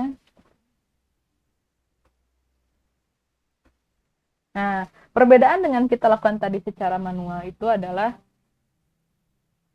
di sini itu, nah, kalau tadi kan kita menggunakan ID3 ya. Kalau ini dia menggunakan C45. Nah, di sini kalau tadi kita 3 pada saat wawancara buruk dan psikologi tinggi itu disebut karena tidak ada di datanya gitu kan. Kalau tadi kan kita langsung bilang dia tidak. Nah, kalau di sini dia nggak masuk ke tidak, tapi dia masukkan dulu ke sini. Jadi dia tidak memilih sedang atau tinggi, jadi sama-sama nanti masuk ke sini. Kalau itu sedang atau tinggi, baru nanti dia tentukan dari IPK.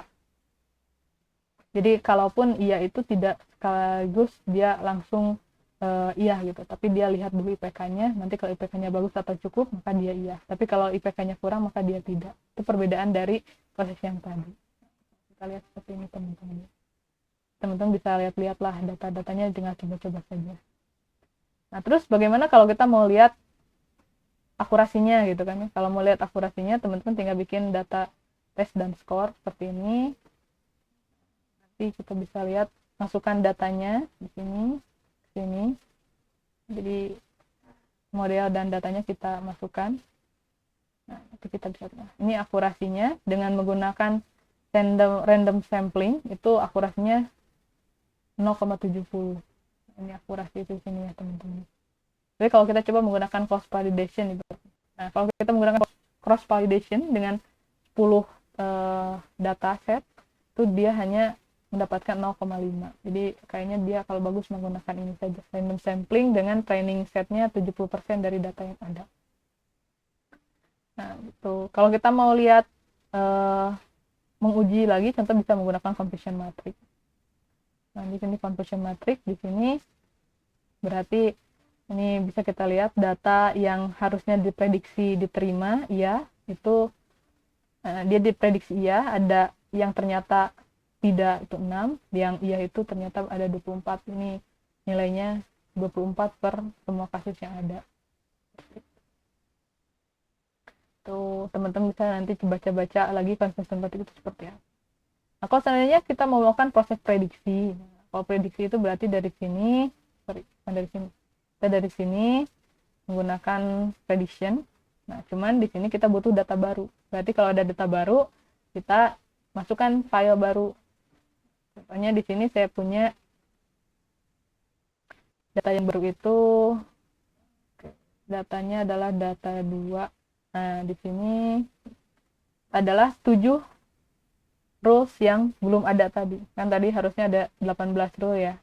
Baru ada 11 aturan, maka ini yang 7-nya kita akan proses di sini. Jadi kalau untuk bikin data baru untuk kita prediksi, itu kelasnya kita kosongkan. Kalau data training tadi kelasnya kita isi, tapi kalau data testing ini kelasnya jangan kita isi. Kelasnya jangan kita isi. Setelah itu kita baca dia di sini. Searching. Oke, terus masukkan. Nah, ini nanti diterimanya dia bisa jadi numerik ya. Di targetnya diterima atau tidak. Kategorikal itu berarti dia sistemnya berupa pilihan ya, polinominal. Tapi kalau numerik berarti tinggal rubah aja nanti dia ke numerik. Play. Kalau itu sudah dia masukkan ke prediksi ini teman-teman.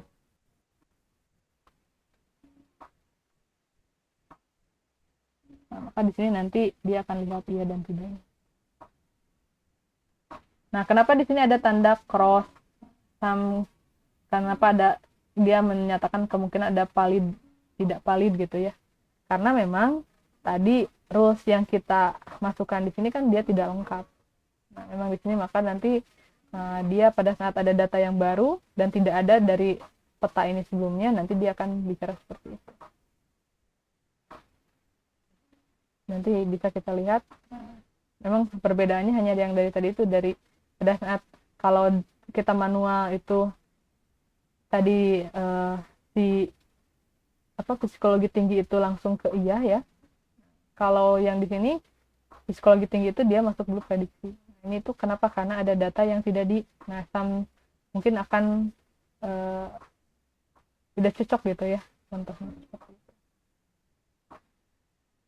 Nah, jadi nanti teman-teman sini bisa tinggal drag and drop aja datanya yang ada seperti itu. Nah, itu contoh untuk proses tree yang tadi.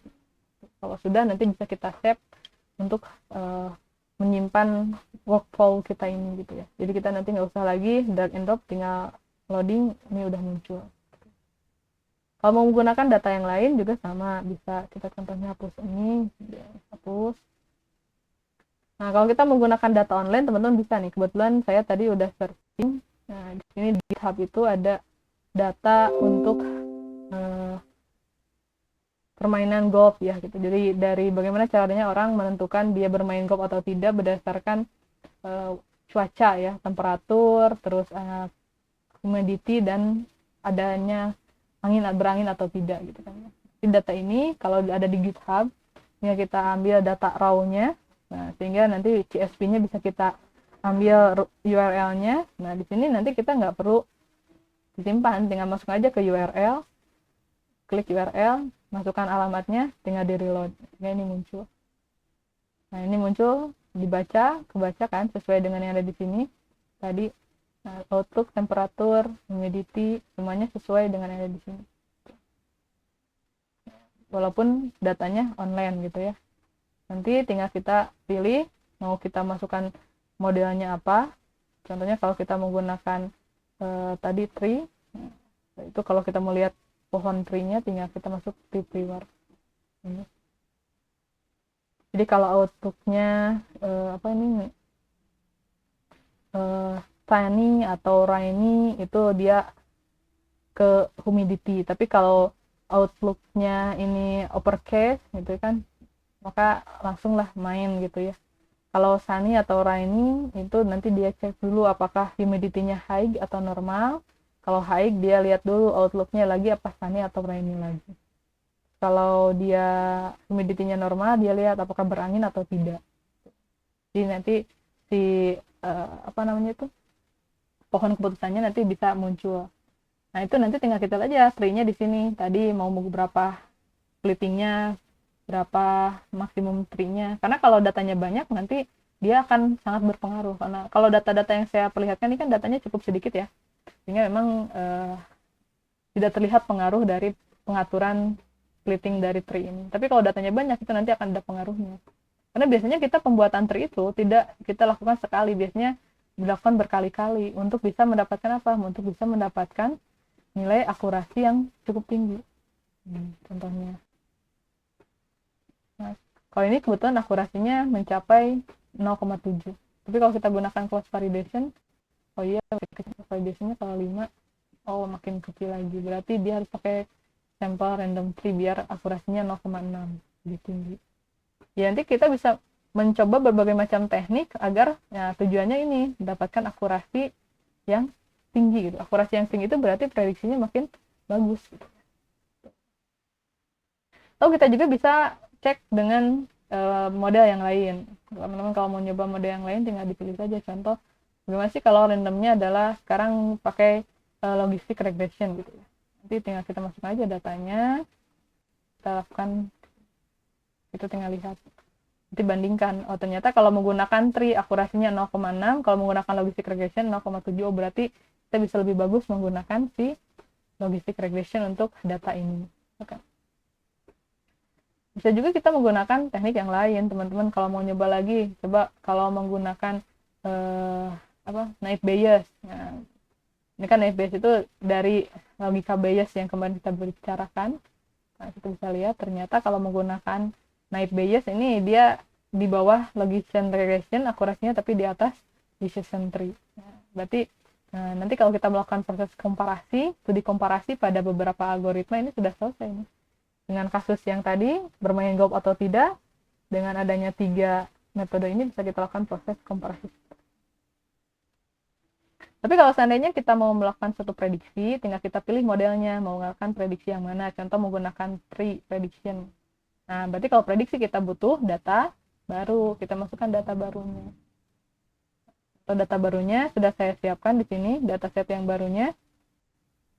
Nah, ini. Bagaimana kalau ceritanya seperti ini? Ya, nanti kita lihat ininya kosongkan ya, file golfnya dikosongkan, sehingga nanti tinggal dibaca oleh si ininya si modelnya. Kita lihat, kita ambil dataset 2, datasetnya masukin, ini play golfnya, categorical, play, nanti kalau sudah, tinggal kita masukkan dia ke prediksi. Nah, prediksi menggunakan prediksinya kita menggunakan yang bentuk tree gitu kan ya. Nanti kita lihat hasilnya. Nah, ini prediksinya. Berarti kalau datanya uppercase, hot, high, maka dia jangan gitulah ya. Dia main gitu kan. Tapi kalau sunny, ininya temperaturnya pertengahan, humidity-nya high, tidak berangin, dia lebih menuju ke tidak. Kalau kita menggunakan metode yang lain juga sama bisa. Contohnya kalau kita mau bandingkan bagaimana kalau prediksinya menggunakan naive Bayes gitu kan. Kalau kita menggunakan naive Bayes, nah di sini dia akan perbedaan. Bagaimana kalau menggunakan yang logistic regression, itu tinggal teman-teman drag and drop saja di sini. Nah, ya kalau logistic regression dia cukup berbeda juga hasilnya. Nah, kenapa ini ada tanda merah ini? Biasanya karena memang variabelnya dia lebih kecil gitu ya. Ternyata hasilnya dia lebih kecil atau data di sini itu terlalu sedikit gitu. Tuh ya, sehingga nanti datanya tidak bisa menemukan model yang cukup bagus. Nah, atau mungkin juga karena tipe datanya yang tidak terlalu cocok. Bisa. Karena yang ini kan tadi kita buat CSV, yang ini modelnya Excel gitu ya. Jadi kalau teman-teman mau nyoba bisa dalam mode data yang sama.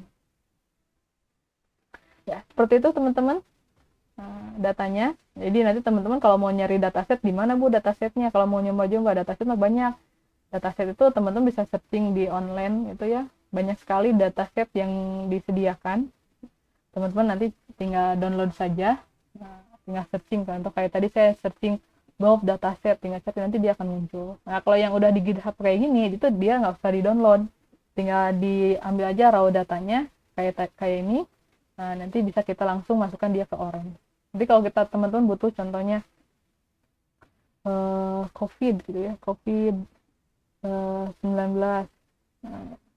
contohnya Korea dataset, nanti dia akan muncul seperti ini. Nanti tinggal kita buka saja, lihat. Nanti memang ada yang bisa langsung dipergunakan, ada yang tidak bisa langsung dipergunakan. Nah, kalau kita memang tujuannya adalah untuk melakukan klasifikasi, jadi nanti data yang kita download itu, contoh, ini saya udah download data. Nah, di sini contohnya, ini contoh data tentang riwayat pembayaran pinjaman gitu ya. Nanti di sini contoh kita melakukan apa? Oh, contoh di sini kan ada status pinjaman. Ada orang yang membayar ada orang yang membayar, ada orang yang tidak membayar. Kalau kita lihat di sini, kalau kita filter di status ini ada A, B, C, D. Nah, kalau kita lihat di datanya tadi, B, C, D itu, tadi saya dapat datanya ini dari, yang ini, data Word. Nah, di sini ada keterangan statusnya. Nah, kalau dia membayar itu, katanya kalau, apa, biar kelihatan sama teman-teman. Jadi kalau si ABC ini dia punya artinya masing-masing. Nah, jadi kalau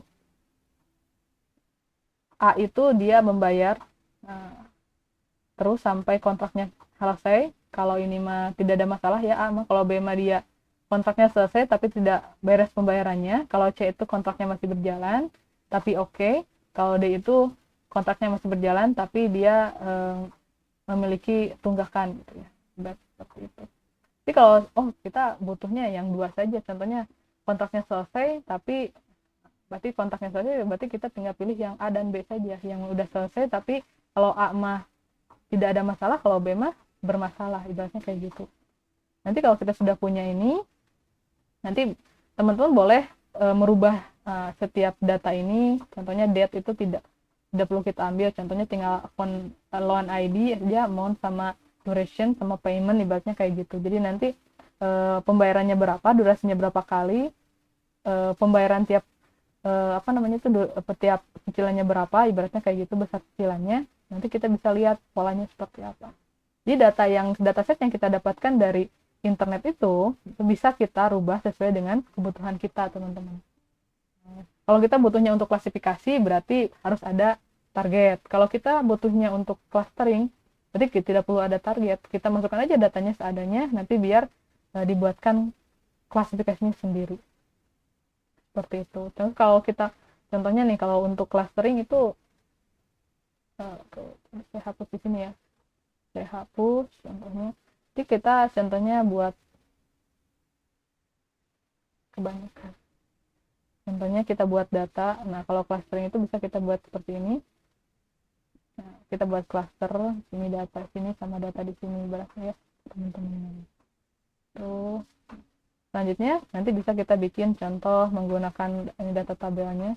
Nah, ini dia berdasarkan posisi ya, beratnya. Terus nanti kalau kita mau bikin cluster, kita cari contohnya K-means ya. Nah, ini ada K-means. Nah, dia nanti kalau kita mau lihat kira-kira bagusnya berapa sih gitu ya, nanti kita bisa cek di sini. Nah, ternyata bagusnya dibagi dalam 2 cluster. Nah, kita buat 2 cluster. Kalau sudah, nanti ini mau di centroidnya mau ditentukan secara random apa mau ditentukan oleh secara K-min plus di sini. Kalau secara random seperti itu, nanti tinggal kita lihat saja hasilnya pakai scatter plot. Nah, seperti ini. Nanti bisa kita lihat ternyata seperti ini datanya. Nah, nanti ada perubahan, ada posisi datanya yang berbeda-beda gitu. Nah, kalau kita buat 2 ini.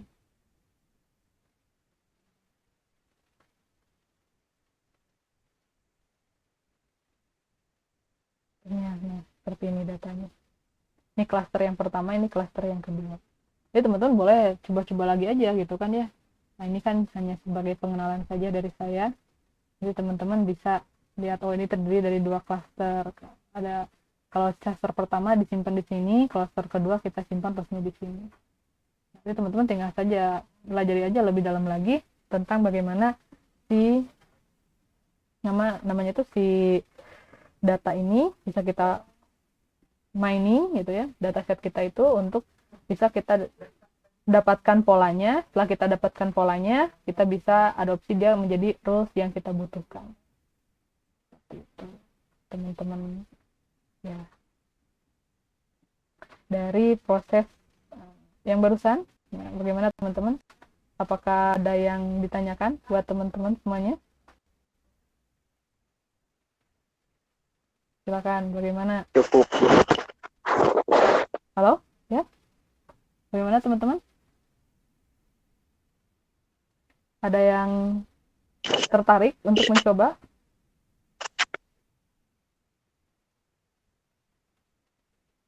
Gimana, ada yang tertarik mau cobain orange-nya? Jadi di sini pertama teman-teman ketahui saja berbagai macam modelnya gitu ya, mau model unsupervised learning ataupun yang supervised learning.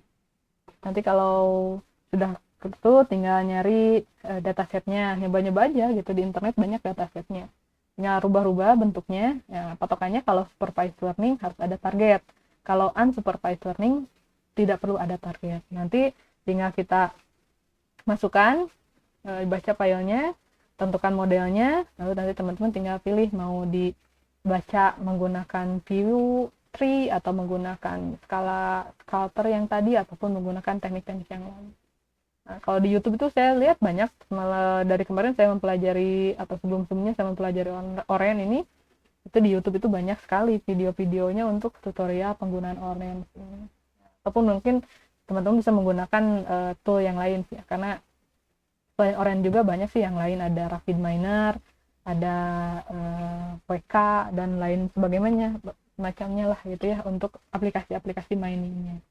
Jadi konsep learning itu adalah bagaimana caranya kita memiliki suatu data yang sudah diketahui, kita masukkan ke dalam suatu model, nanti si komputer akan dibuat belajar dari model, dari data training tersebut, lalu dia nanti akan mendapatkan pola ya, pola yang sifatnya umum. Nah, nanti pola ini bisa kita adopsi menjadi suatu aturan. Nah, kalau aturannya sudah kita adopsi, berarti kita bisa melakukan proses inferensi pada aturan tersebut untuk bisa melakukan proses yang lainnya, apakah itu prediksi ataupun untuk bisa menemukan solusi pada contoh kasus-kasus seperti sistem pakar kita yang kemarin. Cuman intinya pada saat kita menggunakan konsep learning itu adalah jika kita menemukan adanya ketidaklengkapan dari suatu rules ya. Pada saat kita mau membangun basis pengetahuan, rulesnya tidak lengkap, berarti kita harus menggunakan proses learning. Ataupun rulesnya belum ada sama sekali, berarti baru ada datanya saja, bisa kita juga buatkan proses membuatkan rulesnya itu dari proses learning ini. Ya, gimana teman-teman? Silakan kalau ada yang bertanya sebelum jam 10, silakan. Atau udah penasaran download Orange-nya, silakan teman-teman. Oh, yang sudah penasaran, silakan teman-teman download Orange-nya ataupun aplikasi yang lainnya ya. Secara ini banyak sekali aplikasi-aplikasi yang gratis ya untuk bisa mining, ataupun mungkin aplikasi yang lainnya, silakan teman-teman bebas. Kalau mau pakai Orange mangga, kalau mau pakai selain Orange juga silakan. Nah, nanti teman-teman silakan uji coba gunakan ya aplikasi tersebut untuk mencoba melakukan proses learning ya, dari data yang teman-teman bisa datanya teman-teman bikin, kayak bisa dibikin, atau datanya bisa teman-teman download, ataupun teman-teman bisa adopsi datanya dari penelitian orang lain. Nah, itu nanti teman-teman silakan buatkan, sehingga nanti teman-teman bisa menggunakan berbagai macam model untuk bisa menemukan suatu rules ya, seperti itu. Lalu nanti teman-teman bisa submit ya latihan learning pada aplikasinya itu di classroom kita gitu ya. Jadi tiap kelompok silakan diuji cobakan ya setelah perkuliahan ini, download aplikasinya, mau Orange Manga, mau RapidMiner, mereka dan lain-lainnya silakan. Teman-teman bisa buat dataset atau dataset yang ada. Nah, nanti mau teknik silakan cari tahu bagaimana proses klasifikasi, proses clustering, proses prediksi, asosiasi atau yang lainnya pada berbagai macam tema. Berarti data itu data tentang nasabah bank, data tentang customer, data tentang penjualan, data tentang apapun, silakan, banyak sekali dia datasetnya. Mau bikin sendiri mangga. Nah, lalu teman-teman silakan uji cobakan proses learningnya. Nah, teman-teman cari bagaimana bisa mendapatkan proses learning dengan akurasi yang tinggi. Nah, kemudian nanti teman-teman silakan uraikan tujuan tadi teman-teman apa tujuan itu ya. Berarti tujuan itu tinggal teman-teman ceritakan saja datasetnya apa gitu kan ya, datasetnya tentang apa, kemudian nanti teman-teman mau melanjutkan apa gitu kan, kamu mau klasifikasi mengklasifikasikan apa, mau tujuannya apa gitu ya. Kalau mau bikin memprediksi apa, mau clustering, mengcluster data apa gitu kan ya. Mengasosiasi apa yang mau diasosiasikan. Kalau Prisma teman-teman tinggal capture saja dari aplikasinya gitu ya. Nah, capture dari orange-nya tadi workflow-nya silakan. Terus kalau hasilnya, tadi kan hasilnya apa berupa ganti ataupun diagram scatter plot ataupun lain sebagainya, nanti ataupun mungkin tabelnya silakan dimunculkan. Nanti teman-teman tinggal submit di Classroom tiap orang untuk contoh atau untuk bukti latihan dari decision tree learning ini. Seperti itu teman-teman, silakan kalau ada yang mau ditanyakan sebelum kita selesai materinya.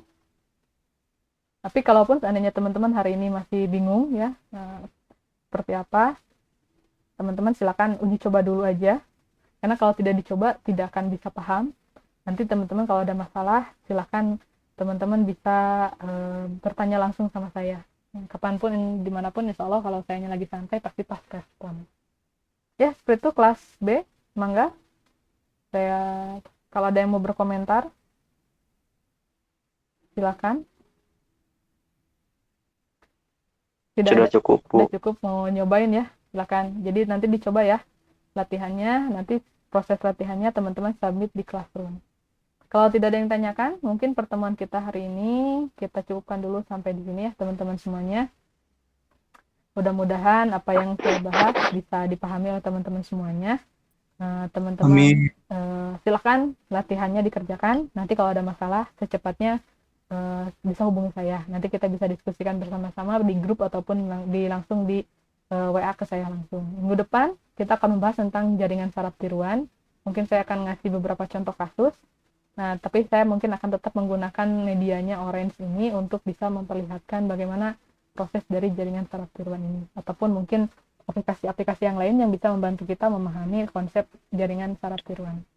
Oke, terima kasih. Selamat pagi. Assalamualaikum warahmatullahi wabarakatuh.